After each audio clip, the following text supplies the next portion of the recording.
Hello Azeroth, and welcome to yet another video where we will be talking about the updated battle for Stromgarde, so we can have this amazing feature created by Blizzard that sadly enough it was not meant to have much replayability, nor was intended to be played in player versus player.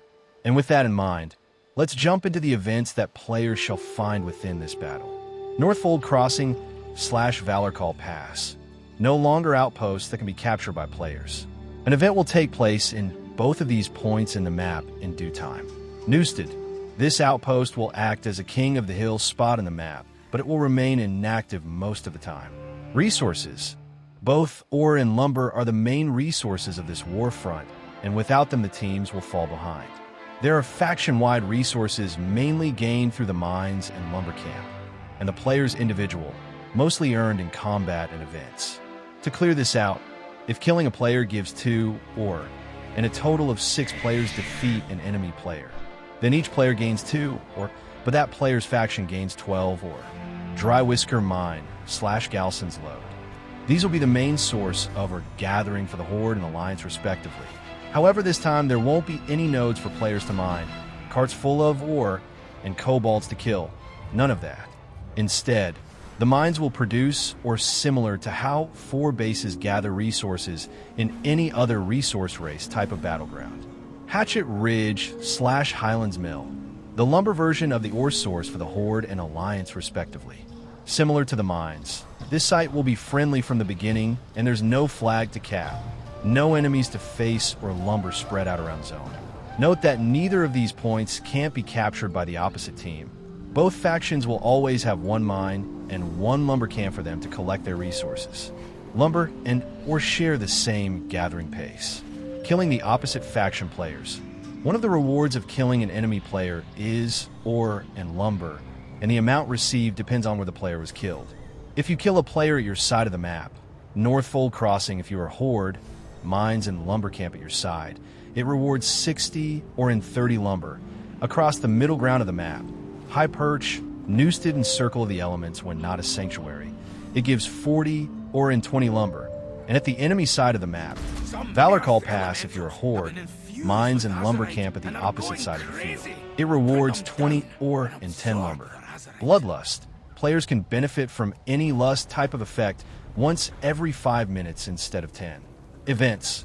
There will be several call to arms throughout the Warfront, and they will occur separately, similar to how events used to work in original Ashran. The first event will occur 4 minutes after the gates open. Once that event is considered finished, a timer of 3 minutes will trigger for the next event to take place, and this will repeat on and on. The victorious faction gains 400 of each resource, and the losing team gains 150 each. Events are listed randomly, not in the order they will spawn. Circle of the Elements. This place acts as a sanctuary in a 100 yards radius until a faction wins the event. The elements convoke both factions for waging war in their lands. All players must assist this gathering and stay, or else the elements will take that as a disrespectful action, marking all players from the missing faction with a debuff that reduces all stats by 10%, and it will be removed once all players assemble in the COE. The elemental will ask 3, 20v20, or 5, 40v40 players from both factions to step in the inner circle of the area, and those players won't be allowed to step out. The rest of the players will remain in the outer ring to spectate the inner combat. The 3/5 players from both factions that had answered the call will be marked as PvP again. They will be granted with a 5% increased movement speed and 40% increased versatility. They will fight off the enemy team and the elemental at the same time, meaning that a 3v3/5v5 arena will take place and the elemental will fight off all 6 or 10 players. The elemental lords lose 1% of their maximum health with each second. They remain still, only cast abilities, and they do not auto-attack players. Burning Goliath, 2 million health. Essence of Fire. All healing received is reduced by 30% and all damage done increased by 10%. Affects all players battling in the arena. Molten Inferno. Inflicts fire damage to enemies in a straight line in front of the caster. 40% of a DPS player's max health. 6 seconds CD, 2 seconds cast time. Apocalypse releases a massive fiery explosion, inflicting 80% of a DPS max health, fire damage to enemies within 40 yards, and restoring 100% health to the caster. Triggers only at 25% health, 12 seconds cast time. Rumbling Goliath, 2 million health. Essence of the Earth. Players cannot be crowd controlled anymore, but instead any type of spell or ability that would normally stun or CC a player will deal 10% of that player's current HP as additional nature damage. Does not apply for slows, roots, and polymorphs. Rupture. Stone spikes erupt from the earth, dealing 33% of a DPS player's max health. Nature damage to all enemies in a 6 yards area. 4 seconds CD, 1.5 seconds cast time. Earthen Shield. Every 45% health lost to Goliath will form a shield of rocks surrounding him that protects him for 20% max health for 8 seconds. At the end of the duration, any remaining shield will erupt in all directions, dealing the same amount of shield remaining as damage to all players. Thundering Goliath, 2 million health. Essence of the Winds. Movement speed increased by 10%, and it cannot be reduced below 100%. Killing an enemy player grants 50% increased movement speed for 6 seconds. Icy Gust. Chills a random enemy with an icy gust of wind, inflicting 10% max health, frost damage, and reducing haste by 10% for 3 seconds. 1.2 seconds cast time, 2 seconds CD. Storm Tempest. Calls forth a fierce hurricane centered around the caster. Draws enemies into the storm, exploding for 40% of a DPS player max health. Nature damage if they get close. 2.1 seconds cast time, 30 seconds CD. Cresting Goliath, 2 million health. Essence of Water. Players cannot be healed above 75% health. Healing received below 30% health is increased by 15%. Water Bolt. Hurls a watery bolt at a random enemy, inflicting 13% max health, frost damage. 1.2 seconds cast time, 2 seconds CD. Gale. The Goliath commands the winds to whip nearby enemies, knocking them back and inflicting 22% max health. Frost damage every 1 second for 6 seconds. In addition, the wind creates waves of water that radiate out from the caster. Contact with the waves knocks the players back and inflicts the same amount of frost damage. The Goliaths will target random players with their abilities, and players need to defeat them in order to succeed. The team that has dealt the most damage to the Elemental Lord before it is defeated will receive 30% mastery that lasts for 5 minutes. Killing the Goliath grants the 3/5 players 150 of each resource. Winning this event claims this zone for the faction, while the COE is under a faction's control. That faction gains 5% increased mastery. After the event ends and a faction claims victory, the COE will remain as a sanctuary for the next 10 seconds. Payloads. Another event that will take place in this battle is when a total of 4 carts full of resources spawn, 1 in each mine and lumber camp, worth 800 resources each. Players must ensure that the cart makes its way back to their fortress, or else it will be stealed by the opposing faction. Up to 5 20v20/10, 40v40 players can contribute forces within the ring of the cart. The cart will correspond to whatever faction has more forces inside the ring. The cart's bar won't move in any direction when there are 5 out of 10 players from each faction inside. Instead, it will slowly go back to neutral. For example, in Hatchet Ridge, the cart starts as Horde, but it will slowly become neutral if no Horde players are inside. When the Alliance players come in to claim this cart and they step inside the ring, it will slowly become theirs if uncontested.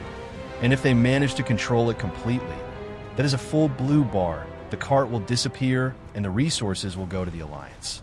If the players manage to hold control of the cart until it reaches the gates of their base, they will be rewarded with the cart's resources. This works just as Silver's Hardmine's cart system, but there's only 1 route for each cart and 4 active carts at the same time. Players that fight outside the ring deal 30% decreased damage. Healing and absorption. Fighting inside the ring increases all damage, healing, and absorption done by 15%. Players that have won the card for their faction gain 50% increased resource generation for 2.5 minutes. Fury, Focus, Holy Power, Soul Fragments, Runic Power, Energy, etc. Azeroth Race. After 25 seconds, a Warlord's Death Wheel and a Champion's Treadblade will spawn at the Horde and Alliance main gates respectively.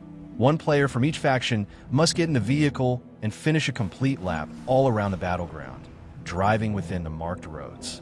The vehicle drives itself. Players don't need to actually drive it, but once a player gets in the cycle, they will no longer be able to dismount until the lap is completed. Starting at their own gates, the vehicle will go right, and they both complete the lap after passing by Newstead, the enemy gates, Circle of the Elements, and back to their own gates. Up to 9 or 19 players can contribute their rider by standing in a 20-yard circle around the vehicle and grants 5/2.5% movement speed for each nearby ally. Normal speed is 85% of mounted movement speed. The faction's rider that completes the lap first claims victory, granting 150 extra resources to all players from that faction, on top of the resources that winning an event already gives. When one of the two riders completes the lap, all players around 25 yards receive a 10% increased mounted movement speed that stacks with other similar effects. The faction that has not completed the lap will still need to complete it. The timer for the next event will start whenever a lap is completed. Ogre time. Several ogres will spawn at Boulder Gore. Killing an ogre grants a stack of ogre intellect, which lasts for 2 minutes, increases damage done by 2% and taken by 1% per stack. Stacks up to 50. The goal of this event is to kill as many ogres as possible whilst repelling the opposing team. There's also 2 big ogre bosses, those being Kor'kron and Foulbelly. Killing Kor'kron grants 20 stacks of ogre intellect, while Foulbelly grants 30 stacks. Each ogre slain rewards players with 10 ore and lumber. Kor'kron grants 25 and Foulbelly gives 50. Boulder Fist Enforcer, 700k / 1.6 mil health. Boulder Fist Ogre, 350k / 750k health. Kor'kron, 5/11 mil health. Foulbelly, 8/17 mil health. There are expected to be a total of 60 enforcers and 30 ogres. Killing Foulbelly ends the event. Capture Newstead. The faction's commanders will rally the players to capture Newstead for their own in a King of the Hill event. Players then must push forward and force the enemy team to retreat in order to gain control of the area. Newstead starts as neutral to both factions and will slowly start to move in favor of the team with the most number of players inside the fighting area, 80 yards radius. At the end, when a faction gains total control of the place, the winner faction will be granted with a 5% increased mounted movement speed, but a 10% instead if that mount is classified as a PvP mount. Players can no longer be dazed while on a PvP mount if Newstead is under their faction's control. Gunship Battle. Players will be called to this massive air battle between the 2 gunships. To participate, players must go back to their base and use the teleporter. There's a 40 seconds timer before the fight begins, and any player that is not in the gunship when the timer reaches 0, they will be excluded and cannot join the battle anymore. Once in their respective airship, players will be asked to form 2 lines that will correspond to one offensive team and a defense team. Teams will split the total players in half, meaning that a total of 10, 20v20/20, 40v40 players must stand in separate lines in order to be assigned. No more than 10 or 20 players can be part of the offensive team, and the same goes to the defense team. Players marked as raiders will be carried on a Wyvern/Griffin to board the enemy gunship and defeat the enemies of the opposing faction. The intention here is that both teams depart at the same time, so there's no numerical disadvantage. Upon landing on the enemy airship, players are pacified for 2 seconds, cannot do or take damage nor cast offensive abilities. Once the raiders arrive at the enemy airship, their flying mounts will retreat, thus leaving the players with no way to retreat for an entire minute until the Wyverns/Griffins return to rescue the players. Players can choose to flee in the flying mounts or not. In the lower section of the airships, raiders can deploy a bomb that will explode after 35 seconds, destroying the entire airship. The bomb takes 7 seconds to be deployed and another 9 seconds to be deactivated, both casts interrupted by damage. Both gunships will fly over the field of battle, distant to one another, but 30 seconds after the first Wyvern/Griffin is mounted, they will start flying towards the opposite airship to engage in close air combat. Close combat lasts for 1 minute, and then the airships retreat for 20 seconds. While in close combat, both gunships will open fire every 10 seconds, dealing massive amounts of physical damage, about 40% of a DPS max health, to anyone in the lower level of the opposing airship. The second wave of shots will be fired at the upper level of the airship, and it rotates back to back. Raiders can mount the Wyverns/Griffins as many times they want with a 20-second CD. If at any given time there's a total of 15 or 25 or more Horde players in the Horde gunship, the Alliance one will open fire until it destroys it. And vice versa, it takes about 5 seconds to completely destroy the other gunship this way, and it won't stop firing. This is to encourage both offensive teams to remain the most amount of time possible in the opposing gunship, and leave only if they are most certain that the bomb will explode or they decide to retreat rather than to die. The event will finish after 5 minutes, whenever a faction reaches 5 out of 10 players remaining, or if either of the gunships explode, teleporting players back to their respective Great Hall. Another event will occur 2 minutes after. High risk in High Perch. 6 flags will spawn, 3 Horde flags at Northfold Crossing, and 3 Alliance flags at Valorcall Pass. Factions will have to carry all 3 flags to the opposite side of the battlefield in order to claim victory. Valorcall Pass and Northfold Crossing, where the flags in the PvE version are currently located. Players can't leave the middle road of the field, or else they will be disqualified. Being disqualified means that the player cannot join combat for 45 seconds. Flag carriers will have 700%, 20v20, /1600%, 40v40, increased current and maximum health, but healing done and received reduced by 30%. They take 20% reduced damage, and their movement speed cannot go over 100%. For obvious reasons, the flag carriers can't be immune to spells/abolites or damage. Dropping a flag, dying, returns it to its initial location. Whenever a flag is captured, all players will be teleported back to their respective sides of the field.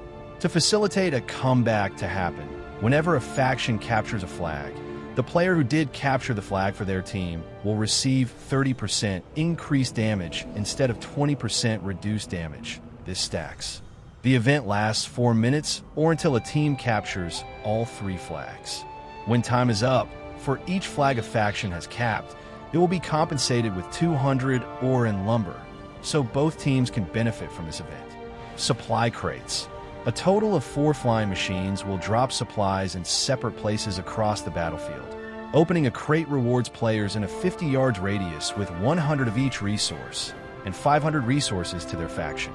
Crates take 25 seconds to drop and 8 seconds to open. Opening a crate grants 150% movement speed for 16 seconds to all allies within 40 yards range. Crates last for 3 minutes. World's Blood. Opulence model from Battle for Dazar'alor, or chronomatic anomaly from the Nighthold, but more Azerite-like. An Azerite monstrosity will emerge from the earth in 3 possible locations. Between Highlands Mill and Newstead, between Newstead and Hatchet Ridge, and one last spot south to the COE and north to Galson's Lode, awakened by the disruptive conflict between factions. This entity has 40 20v20/80 40v40 million health points. If at least 8 or 18 players from both factions are at combat, with the Azerite being, when it is defeated, both factions will be rewarded with 2,000 ore and lumber and a buff that increases health and mana regeneration by 400% out of combat and 200% while in combat for 3 minutes. But if at that moment only one faction remains, then they will be rewarded with 4,000 resources instead of 2,000. Beware that this is not just a regular NPC with just a ton of health. It should be considered more like a world boss. This monstrosity will try to affect both factions evenly with her abilities, unless there's only one faction facing it. The real challenge that this encounter brings is the fact that both factions need to work together in order to deal with the mechanics, but at the same time, distrust the enemy players, because if one side ever gets vulnerable, maybe that's the chance for their enemies to wipe them out. Although this encounter becomes far more difficult to face it only with your allies, you need the opposite faction in some manner of way. Players can decide not to go to this event, but no other event will occur until the monstrosity is brought down, while all the other events are generated randomly. This one will always be the 7th one to happen, and once every 6 more events, 14, 21, 28, etc. Lifeblood shards. Every 15% health lost, a shard will spawn right in front of the Azerite beam. These shards have 8, 20v20/18, 40v40 million health pool, and they last for 40 seconds. Players must focus their damage onto these shards, or else they will explode, dealing massive raid-wide fire damage. Average 60% of DPS max health. Hits all players in a 60 yards radius. But if it is destroyed, then any player who had damaged the shard at least once will gain a 20% increase of haste, crit, and mastery for 36 seconds. Condensed life rage. Creates a rage of Azeroth for every player within 50 yards range. These elementals have 40k or 75k health, and they cast Azerite Blast, a 1.2 seconds cast that deals moderate nature damage at a random target. For each elemental a player successfully helps to slain, they gain 2% haste for 20 seconds, stacking up to 40 stacks and refresh duration with each stack. 5 seconds cast 48 seconds CD. Unwavering time. Applies a magic effect on 30, 20v20/60, 40v40. Random players that absorbs 40% of their max health as incoming healing for 6 seconds. Any remaining healing absorption will be dealt as damage over 6 seconds, but double the amount. If the target is healed above the absorption amount, then it will receive a 15% haste increase for 24 seconds. Dispelling this magic effect does not grant any haste bonus. Instant 36 seconds CD Anima of Rage. Deals 2.55% of the monstrosity's max health as fire damage over 2 seconds to all players in a 60 yards range. Deals triple damage to isolated targets. Heals the entity for 1% max health each time it kills a player with this ability. 4 seconds cast 60 seconds CD. Azeroth's Invocation. Plants 30 or 60 seeds, split among all players within 45 yards. These seeds deal periodic fire damage, 15 seconds. And if they last their full duration, they burst, dealing extra fire damage. 2% of a DPS player max health per second and 20% of the target's max health at the end. 2.5 seconds cast 24 seconds CD can be dispelled. Crucible of Azerite. Blast 30 or 60 enemies within 40 yards with Azerite power, dealing an average 16% of a DPS player max health. Fire damage and 20% of the amount dealt over 6 seconds. Each consecutive cast deals 100% increased damage. Resets to 0 after the 3rd cast. Instant 30 seconds CD. Azeroth's Dying Gift. Applies a debuff on the target that increases all damage taken by 40% for the first minute and 20% for the remaining minute, total of 2 minutes. Stacks up to 3 times, and reapplying this effect refreshes the duration. First time applied lasts 2 minutes, in which the 1 RST minute you take 40% increased damage. Let's assume that with 30 seconds left this gets reapplied, so now it's 2 minutes once again, and 80% for the 1 RST minute and 40% the other half. Instant 30 seconds CD. Essence Conduit. Applies the Essence Conduit effect on 8 or 16 random players. Those players will start consuming the life essence of any player. That is not the effect on them. In an 8 yards radius for 3 seconds, 5% of the target's max health leech per second. If they do not consume 40% of their max health from other players, they will start to wither, meaning that after 1 minute, they will perish unless they destroy a lifeblood shard. 2.5 seconds cast 50 seconds CD. Blood of the World. The entity of Azerite starts channeling for 9 seconds, emitting a wave of Azerite each second that deals 24% of a DPS max health, fire damage to all players within 60 yards. Each time the wave hits a player, they receive a stacking 5% increased crit chance for 10 seconds. And when this buff is gone, players receive a 15% haste increase for 10 seconds. 1.2 minute CD. Azerite Laser. Gather an immense amount of pure Azerite energy and expels it as a beam in front of the caster to deal a tremendous amount of fire damage over 7 seconds, split among all players hit. 2 or 4 million damage. Killing a player with this ability increases damage done by this ability by 1% stacks. For every second a player stands within the beam taking damage, they will receive a stacking 5% haste for 6 seconds. If no player is hit by the beam, then it will rapidly move right or left randomly until it hits a player. 6 seconds, channel 60 yards, range, beam 16 yards, radius 1.5 minute CD. Something to remark from events is that whenever a team manages to build their war machine, if an event was about to take place, was in a countdown to activate or something of the source, it will automatically stop and restart once the machine is destroyed. Siege towers, gates, and the fortress/keep. Just as in the regular PvE version, there are these siege towers that prevent players from the enemy faction from getting near the gates of the fortress or keep respectively the player's faction.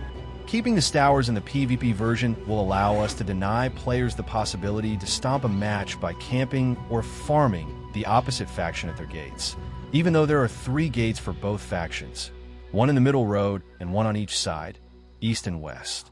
But not only that, it also adds to the fantasy of the battleground and the environment the feeling of defending/assaulting a castle or fortress.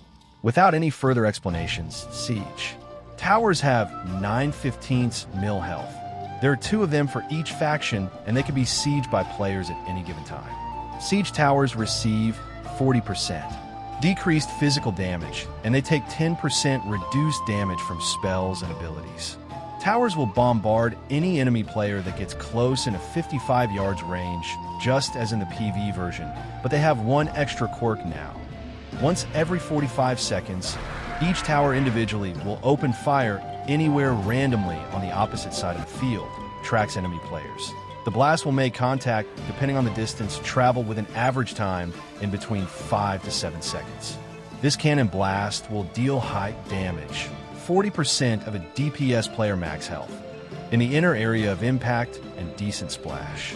Damage, 12% of a DPS player max health. If a player gets caught in the inner area of impact, they will be stunned for 2 seconds. The splash area will instead knock players away. This will be disabled during the COE event, and they won't shoot at the gunships nor the enemy base. Degree gates. There's a total of 3 in each base, but the ones in the middle the war machines will focus their attacks on. With 12/21 mil health, these gates can only be damaged by the war machines and nothing else. Archers from the ramparts will fire at any enemy player that gets close to the gates, 45 yards range, until the gates fall, dealing high amounts of physical damage per second. Whenever the main gates are destroyed, the only gates that can be destroyed in fact, the players from that faction side of the field will no longer instantly respawn at their Great Hall after dying. Instead, they will have a 30 seconds respawn timer, and they spawn with 100% health and mana already, but not inside their base. Instead, they would do so at their lumber camp. Whenever your gates fall, your Hearthstone becomes unusable. Your war machine will become inactive after destroying the enemy gates, disappears after 10 seconds. And a couple of possible scenarios can take place with the gates now destroyed. The assaulting faction wipes as many of the enemy players, or even all of them, and they get the 30 seconds respawn timer outside the base in a lumber camp, so the assaulting team would rush the enemy's commander, seizing the opportunity to win the match. Another possible outcome is that the assaulting team gets pushed back by the defenders from the gates of the fortress, even though this won't give the defenders much of a relief unless they manage to kill a large amount of the enemy players. The assaulting players should then decide whether to reassemble and push the gates in an attempt to eliminate the enemy players and engage the fight with the enemy commander, or wait for the next event to decide what to do. Ignore the event and go for the win, or assist the event and deny the enemy players the rewards. Yet another situation in which teams could end up finding themselves is that after the gates fall, the assaulting team decides to fall back for a bit since they don't feel like engaging the enemy players at that specific moment is the wisest choice they have. Rather than a hot-headed push, they wait for an opportunity to either sneak into the enemy base or wipe the enemy team at once. When 15, 20v20/30, 40v40, or more players assault the enemy base, or in other words, they get inside, 3 mage casters will be summoned instantly to create magic barriers on all 3 gates, impeding the defenders to get in or out their base. The barriers will hold as long as the casters live, respectively, and they have 800k/1.6 mil HP, and players can interact with the mages, healing them per se. Mages can be attacked by players that were somewhere inside the base when the gates were destroyed and the raiders pushed into the fortress.